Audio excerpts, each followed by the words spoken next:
Dahod ward number 4 માં ભાજપનું ભવ્ય શક્તિ પ્રદર્શન કેસરિયા રેલીમાં કાર્યકરોનો ઉત્સાહ ઉમટ્યો। સ્થાનિક સ્વરાજની ચૂંટણીના પડઘમ વાગી રહ્યા છે ત્યારે દાહોદના રાજકારણમાં ગરમાવો જોવા મળી રહ્યો છે। આજે દાહોદ નગરપાલિકા વોર્ડ નંબર 4 ના ભારતીય જનતા પાર્ટીના ઉમેદવારો દ્વારા જંગી બાઇક રેલીનું આયોજન કરવામાં આવ્યું હતું। આ રેલીમાં મોટી સંખ્યામાં સમર્થકો અને કાર્યકરો જોડાતા સમગ્ર વિસ્તારમાં ભાજપમય માહોલ જોવા મળ્યો હતો।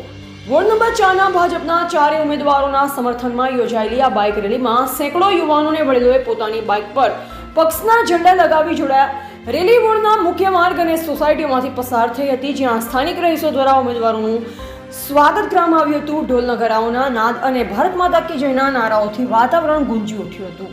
રિપોર્ટર ધવલ પરમાર, દાહોદ। भारत माता की जय, वंदे मातरम। आज रोज અમારા વોર્ડ નંબર 4 દાહોદ નગરપાલિકાના ચૂંટણી અંતર્ગત વોર્ડ નંબર 4 માં વિજય વિશ્વાસ રેલી હતી। એનામાં અમને જનપ્રતિસાદ અને યુવાનો સાથ બહુ જબરજસ્ત મળ્યો છે અને આજે એટલી ભવ્ય બાઇક રેલી હતી કે એ જોઈને જ વિપક્ષ અને અપક્ષના આજે જે પ્રકારના એમના જે જૂઠા વાયદાઓ હતા એ એમના આજે એકદમ પડી ભાંગ્યા છે અને અમને પ્રતિસાદ એટલો સારો મળ્યો છે આજે કે અમારી પેનલની જીત આજે જ નિશ્ચિત થઈ ચૂકી છે અને આ જ રીતે અમે પ્રજાએ જે પ્રમાણે અમારી પર વિશ્વાસ મૂક્યો છે અમે એના પર ખરા ઉતરીશું અને 100% એમને કામ કરવાનો પ્રયાસ કરીશું। ભારત માતા કી જય।